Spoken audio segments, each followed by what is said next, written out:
Pesquisa realizada pela Confederação Nacional de Dirigentes, CNDL, e pelo Serviço de Proteção ao Crédito, SPC, revelou que pessoas que estão com dívidas atrasadas tendem a ser ansiosas.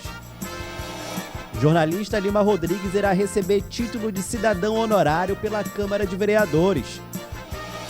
Números de casamentos no Brasil caiu em 2017. E mais, o Clube Atlético Paraense irá enfrentar amanhã o São Francisco pelas quartas de final da Segundinha. Terça-feira, dia 6 de novembro. Jornal RBA começa agora.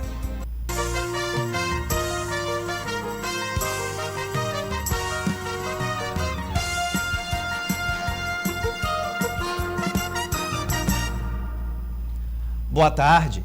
Que a situação econômica dos brasileiros anda difícil não é novidade para ninguém. Mas vocês sabiam que isso vem causando problemas de saúde em muitas pessoas? Pois é. Dados de uma pesquisa divulgada recentemente mostrou números alarmantes de pessoas que acabam doentes por conta das finanças. Vamos acompanhar os detalhes na reportagem de Pamela Voloski. A rotina atribulada e o estresse por conta das finanças trouxe danos à saúde de Dinalva. Há aproximadamente 8 meses, a promotora de vendas levou um susto ao receber o diagnóstico de que estava com sérios problemas na tireoide, glândula responsável pela produção de hormônios que atuam em todos os sistemas do nosso organismo. Descobri que eu estava com problema de tireoide, sentia tontura, dor de cabeça, tudo questão da preocupação, né? A gente fica um pouco ansiosa, preocupada. As coisas que a gente às vezes quer fazer e não dá certo. O caso de Dinalva é mais um de inúmeros outros registrados. De acordo com um levantamento feito pela Confederação Nacional de Dirigentes, CNDL, e pelo Serviço de Proteção ao Crédito, SPC, em cada 10 inadimplentes, 6 passaram a se sentir mais ansiosos depois de não conseguir quitar todas as contas. Esse número corresponde a 58% do número de inadimplentes entrevistados. 59% passaram a sentir insegurança em não conseguir pagar as dívidas e 52% relataram se sentir mais estressados com a situação. A pesquisa revelou ainda que os atrasos de pagamento afetaram a autoestima de 41% dos entrevistados. Para a psicóloga Daniela Ribeiro, esses casos são considerados comuns dadas as circunstâncias atuais. Eu vejo que muitas famílias estão em crises fortes, emocionais e psicológicas também, porque a falta de recursos no final do mês para sanar as dívidas, as contas, aluguel, a comida do mês, o desespero que muitos pais de famílias, mães de famílias estão vivendo hoje. A pesquisa revelou ainda que 22% das pessoas com contas em atraso passaram a descontar a ansiedade com algum vício, como álcool, comida ou cigarro. E 15% passaram a gastar mais do que o costume com compras. A ansiedade ela tem aumentado e, em alguns casos, tem gerado, com certeza, um maior índice ainda, um aumento desse vício. A pessoa vai tender a ir para a bebida, para o cigarro. Com o emocional abalado, o organismo acaba fragilizado, o que facilita o surgimento de doenças físicas. Então, se você não está bem emocionalmente, o seu corpo também vai reagir.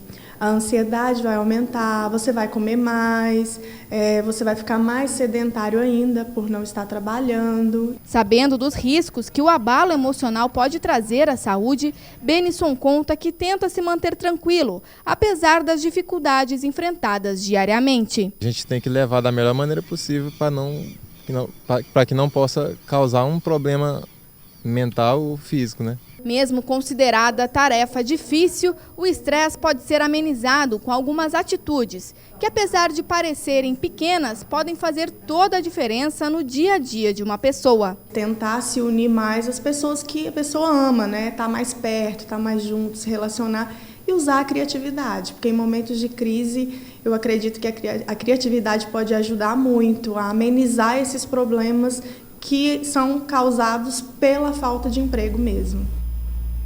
Com certeza, dica importante. E hoje pela manhã, durante sessão ordinária da Câmara Municipal, foi lida uma comenda, onde será concedido ao jornalista Lima Rodrigues o título de cidadão honorário. O ato é reconhecimento aos importantes serviços prestados ao município, dentre eles a ação em prol do ex-andarilho Gabriel. Acompanhe. A comenda foi protocolada no início desta semana na Câmara Municipal pelo vereador Rafael Ribeiro. A iniciativa do parlamentar é pelo reconhecimento dos importantes serviços prestados pelo jornalista e escritor Josivaldo Lima Rodrigues. Nós tivemos essa iniciativa de homenagear o Lima Rodrigues pela história, né, pelo envolvimento que ele teve com a causa do Gabriel. Todo mundo conhece essa história, né? O Gabriel praticamente um símbolo de Parauapebas, onde por muitos e muitos anos ele andou pelas ruas, né, em condições subhumanas. E aí veio o Lima Rodrigues e se envolveu com a causa, se entregou à causa, procurou os familiares até que ele conseguiu devolver o Gabriel à sua família em Brasília. Emocionado com a iniciativa do vereador, Lima Rodrigues, como é conhecido, se diz feliz não só pela homenagem, mas também por poder contribuir com o município. Muito feliz, apesar que eu não fiz nada visando prêmios, visando troféus, visando nada. Eu só fiz com o objetivo de encontrar a família do Gabriel. E realmente me sinto muito honrado por essa homenagem. Também vou receber a homenagem do Pebinha de Açúcar e também o reconhecimento das pessoas na rua. Onde eu passo, as pessoas vêm me cumprimentar pela atitude que eu fiz de fazer várias matérias e descobrir a família do Gabriel. Centenas de pessoas estiveram presentes na sessão ordinária, realizada no plenário da Câmara Municipal. Ao saber da homenagem que Lima está para receber, a opinião foi unânime. Achei muito bacana a parte dos vereadores fazer isso, né? E eu estou dando os parabéns para o Lima, porque ele tem amor próximo, lutou 2 anos para tirar aquele rapaz da rua, então eu dou os parabéns para o Lima e acho muito bacana o que os vereadores estão fazendo. É uma homenagem merecida, né, porque muitas pessoas até acompanhavam a história, né, mas ninguém se prontificava.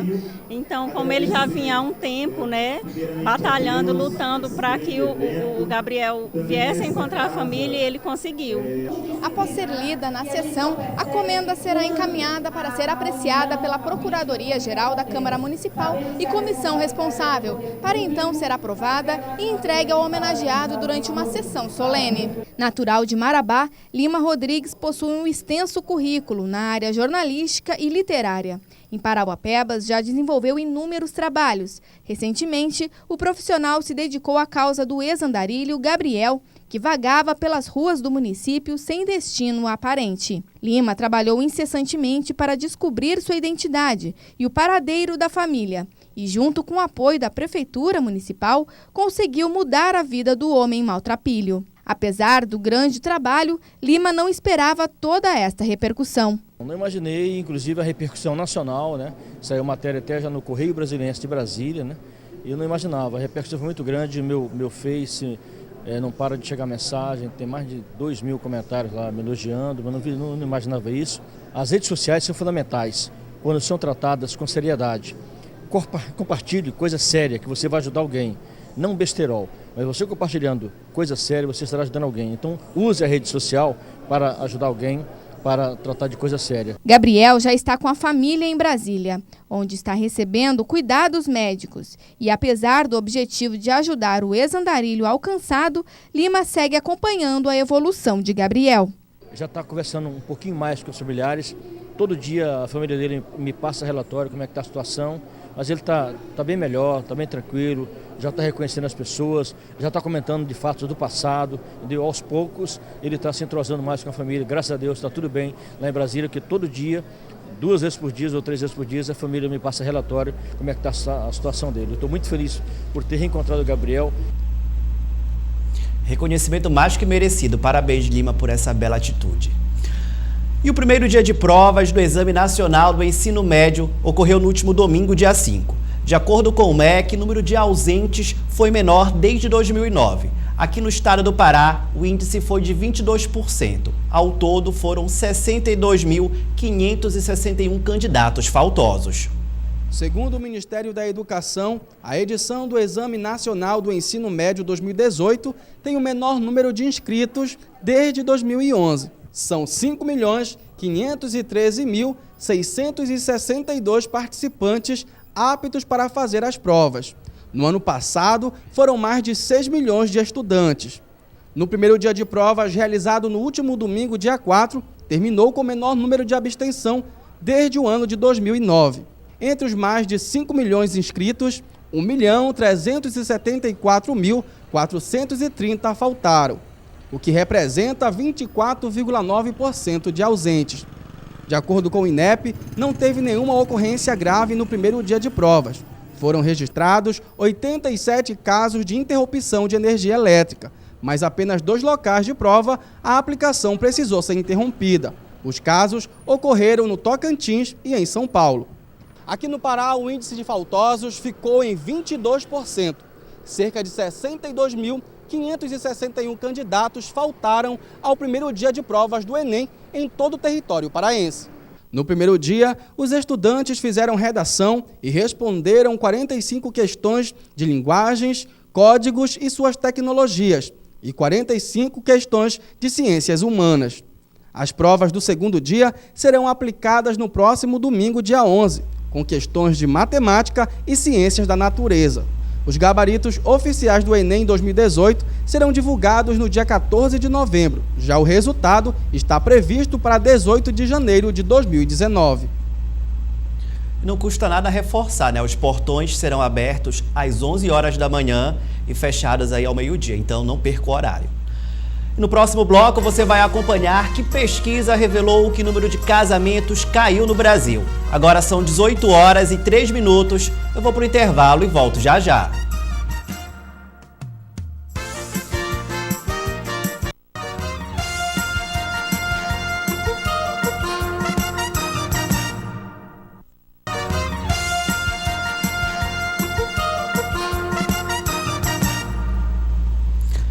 E nos últimos anos, o número de casamentos registrados no país tem caído gradativamente. Já os divórcios têm aumentado cada vez mais. É o que o levantamento divulgado recentemente apontou. Acompanhe. Se engana quem pensa que casamento é um mar de rosas. Conviver com parceiro ou parceira é uma aprendizagem diária, onde a troca e até mesmo algumas renúncias são necessárias para garantir o bem-estar do casal e um casamento feliz. Mas em um levantamento divulgado recentemente pelo Instituto Brasileiro de Geografia e Estatística, IBGE, os dados têm mostrado que nem todos estão dispostos a certos sacrifícios pelo amor, já que mostram que o número de casamentos no país caiu 2,7% no ano passado. Já os divórcios tiveram um aumento de 2,38% entre 2016 e 2017. Realmente as estatísticas mostram isso, que os casamentos estão diminuindo, divórcio aumentando. E o nosso Senhor Jesus, ele disse em Mateus 24, que está escrito, versículo 12, 13, se não me foge a memória, que por aumentar a iniquidade, o amor de muitos esfriará. Então o que é que nós estamos contemplando nos dias de hoje? Aquilo que a Bíblia diz, que muitos iriam estar se envolvendo em vãs ilusões, sentimentos profanos. Essa iniquidade que está aumentando é exatamente o que nós estamos vendo. A pesquisa revelou ainda que 45,8% dos casais que se divorciam têm somente filhos menores de idade, 28,7% não têm filhos, 16,9% têm somente filhos maiores e 7,8% têm filhos maiores e menores de idade. Em 2017, foram registrados no Brasil aproximadamente 1 milhão de casamentos e 355 mil divórcios. De acordo com o levantamento, a idade média de casamentos é de 30 anos para os homens e 28 anos para as mulheres. Rose é casada há 15 anos. Quando perguntamos o que é preciso para se ter um casamento feliz, a resposta foi taxativa. Temos que ter muita paciência, nós que somos mulher. E quem segura casamento é mulher, não é homem. Porque se a gente for atrás de homem, a gente vai ficar sozinha no mundo. Porque hoje está difícil, minha filha, manter um relacionamento sério mesmo. Casamento tem que ter respeito, tem que ter o carinho. Se não tiver, já era. Apesar do número de casamentos entre homens e mulheres ter diminuído, os dados mostram que os casamentos entre pessoas do mesmo sexo teve um aumento de 10%. Ao todo, em 2017, foram registrados 2.500 casamentos entre homens e 3.387 entre mulheres. E a Polícia Federal deflagrou na manhã de hoje a Operação Migrador, com o objetivo de desarticular uma organização criminosa que extraía manganês de forma ilegal nos estados do Pará, Bahia e Espírito Santo. A Polícia Federal deflagrou na manhã desta terça-feira a Operação Migrador, que desarticulou uma associação criminosa que extraía manganês de forma ilegal nos estados do Pará, Bahia e Espírito Santo. Foi desmantelada uma organização criminosa que fazia extração, comercialização, exportação de manganês aqui na região de Curionópolis e Parauapebas. Nós cumprimos essas medidas judiciais hoje, que no total foram 111 mandados judiciais, sendo 24 mandados de prisão preventiva, 29 de busca e apreensão, 52 de bloqueio de contas bancárias e sequestro de bens e 6 ordens judiciais de suspensão das atividades econômicas de empresas também que foram investigadas. Esse é só um panorama geral dessa operação que foi deflagrada hoje, que está causando um grande desastre ambiental ali na região.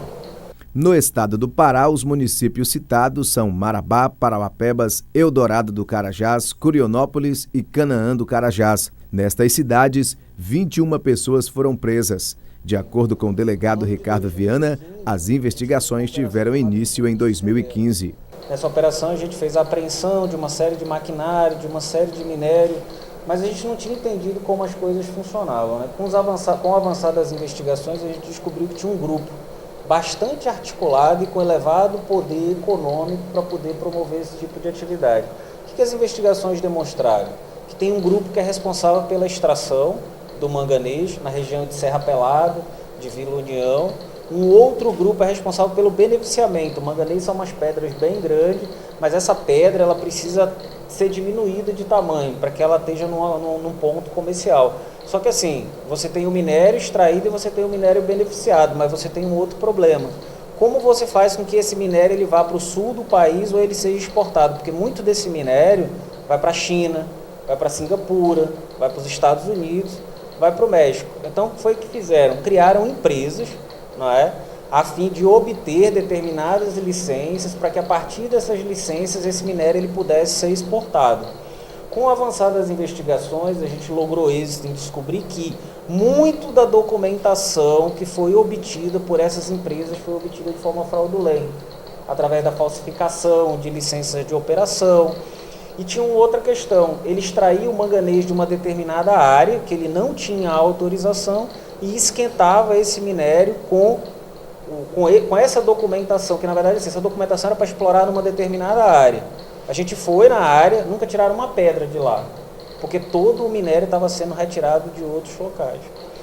E aí tem o pessoal que transporta. Paralelo a tudo isso, as investigações também descobriram que havia uma cobrança sistemática de valores por parte de servidores públicos para que esse minério pudesse sair da região de Serra Pelada, Vila União, e ele fosse até o porto de Barcarena para que de lá ganhasse os mais diversos destinos do mundo. Que nem foi colocado aqui na nota, o prejuízo, e aí a gente tem esse prejuízo de forma diversa, desde o minério que é extraído sem autorização, desde o minério que em tese é extraído com autorização, mas que não recolhe os tributos, nem federais, nem estaduais, nem municipais. Uma das pessoas que a gente prendeu hoje é responsável pela segunda ou a terceira maior mina de manganês do país, é muita coisa.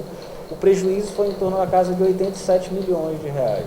O nome da Operação Migrador é uma alusão à passagem bíblica no livro de Joel, capítulo 1, versículos 3 a 5, que cita o gafanhoto migrador, que após assolar uma determinada região, se muda para outros campos. Os prejuízos causados pela extração clandestina do minério, não pagamento de tributos e danos ambientais ultrapassam a casa de 87 milhões de reais.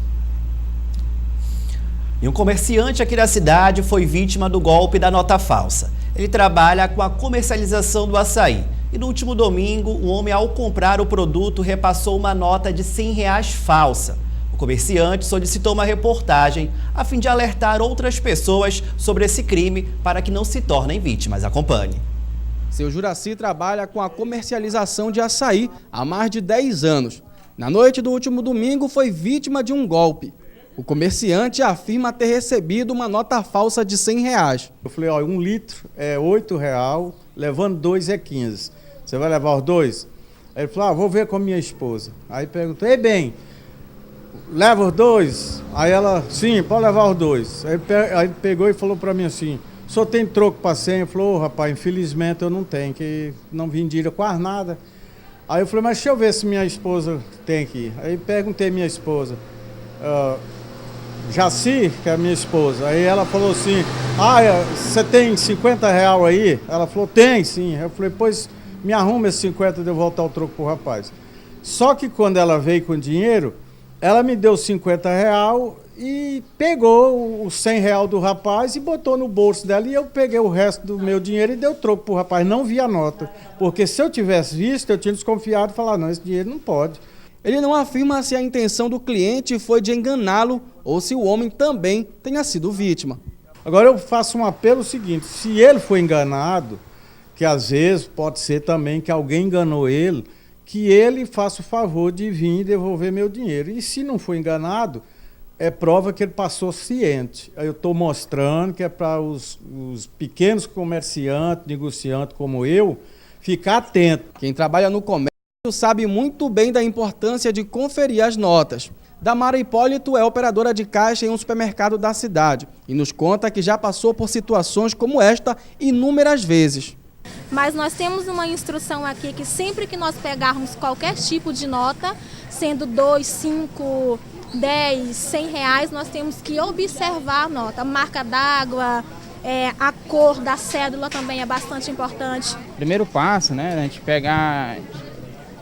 A gente como caixeiro, eu sou fiscal de caixa, mas o primeiro procedimento quando a gente chega no caixa, o cliente passa a nota, a gente não guardar o dinheiro de imediato na gaveta. A gente passar a mão no comprovante, observar a característica de imediato. Para quem está iniciando, é super importante o dono do estabelecimento, o fiscal de caixa, né, orientar as operadoras, né, tá entrando dinheiro tal. Quem sofreu esse tipo de golpe deve procurar a polícia e prestar queixa para que possa identificar a área em que ocorreu o crime e realizar investigações. Outro alerta importante é não repassar as notas falsas, o que também é crime. Tem 10 anos que eu mexo aqui nesse pontozinho, mexendo com açaí e tudo, e foi a primeira vez que fui enganado.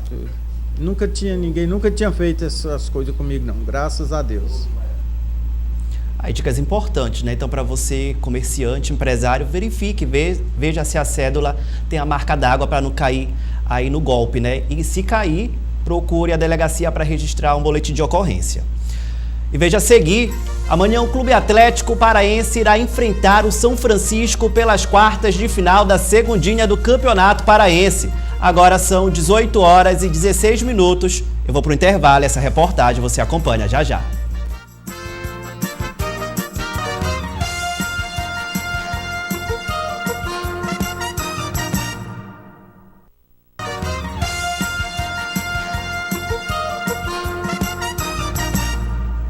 Já estamos de volta.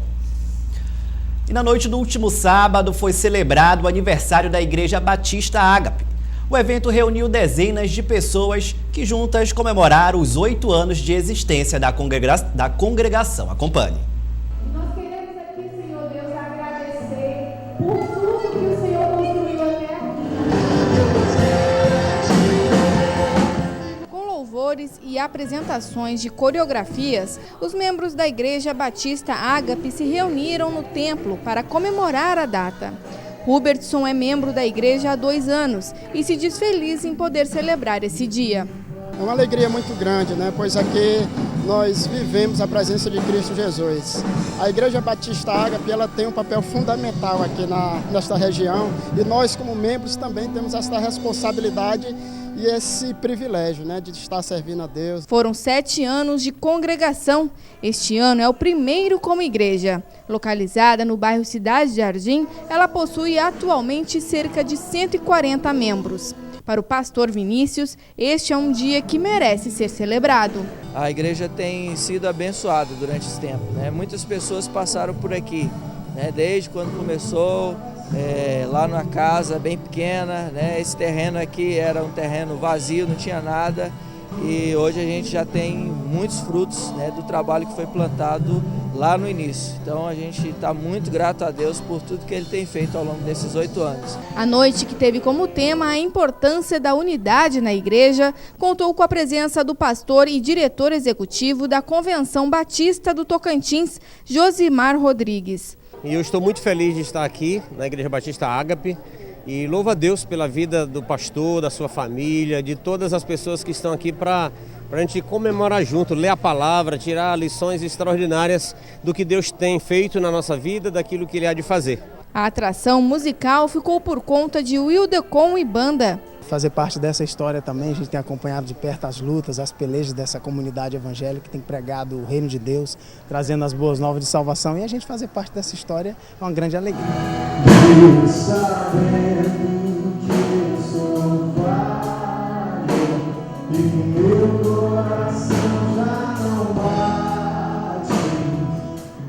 Foi quem organizou a igreja em Parauapebas há 8 anos e hoje diz estar realizada com o crescimento da instituição religiosa. Nós louvamos a Deus por essa oportunidade. Deus abençoou, permitiu que muitas pessoas de outros bairros fossem, né, agregando-se a nós, e essa é a nossa história. E vamos agora acompanhar um dos últimos treinos do Clube Atlético Paraense antes do confronto contra o São Francisco. O jogo acontece amanhã à noite no estádio Rosenão. Depois de uma vitória histórica de 5-2 em cima do Gavião, a equipe do Atlético Paraense segue para as quartas de final com um novo desafio: vencer o todo-poderoso São Francisco, que não sofreu nenhuma derrota na fase de grupos. Nesta segunda-feira, o elenco do treinador Marcelo Cardoso já estava todo empenhado em um treinamento no estádio Rosenão, local onde será realizada a primeira partida de ida pelas quartas de final da competição. O jogador Kaká Mendes está confiante na equipe. Mesmo o São Francisco sendo considerado favorito, ele garante que o Atlético Paraense vai com tudo para o jogo. A gente teve aí uns dias para trabalhar, né? A gente está focado já desde a primeira vez que a gente soube que a gente ia pegar o São Francisco. A gente vem focado, vem trabalhando firme. A gente vai a melhor intensidade possível aqui no treino para poder no jogo a gente ir para esse ritmo forte para a gente sair com essa vitória. Um dos jogadores mais experientes da equipe, Chicão, também acredita que o CAP vem com força total nessas quartas de final, trabalhando principalmente o emocional para que os jogadores não fiquem tão nervosos. O nervosismo ele é inevitável, né? É um sentimento inerente do ser humano. Mas com tanta vivência na bola, a gente sabe conter, né? E a gente procura passar isso para os outros colegas mais novos, né? Que quando a bola rolar, a gente esteja ligado para que tudo possa correr bem. O técnico Marcelo Cardoso tem boas expectativas para o primeiro jogo. Ele afirma que sabe do favoritismo que o São Francisco tem, mas espera que mais esse desafio possa ser vencido, assim como na fase de grupos. Que é, na realidade, para a gente um prazer, né, ter classificado. Nós sabíamos que enfrentaríamos o grupo mais forte da competição, né, e tínhamos dito desde antes do início da competição, dessa primeira fase da competição. E os resultados mostraram isso, que, né, até o último minuto nós brigamos pela classificação, todas as equipes com chance de classificar.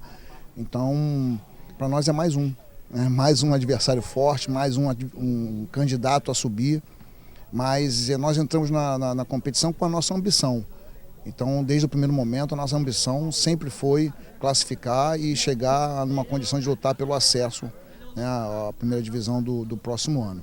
O primeiro jogo de ida será realizado na próxima quarta-feira no estádio Rosenão, em Parauapebas. Contando com o apoio massivo dos torcedores locais, Marcelo espera que a torcida apoie o time e impulsione o elenco para a vitória. Um momento que, para quem gosta de futebol, para os amantes do futebol, né, não podem perder esse momento, né, precisam fazer parte dessa história, né, então é o momento de fazer história, né, então que todos venham participar, estejam aqui no Rosenão na quarta-feira à noite, para esse passo importante em busca da nossa classificação para a primeira divisão. Só reforçando, o jogo acontece amanhã à noite, às 8 horas. A gente fica por aqui, mais informações você acompanha amanhã ao meio-dia no Barra Pesada com Daiane dos Santos e Kelvis Ranieri. Fique agora com as principais notícias do Brasil e do mundo com o Jornal da Band. A todos uma boa noite e até amanhã.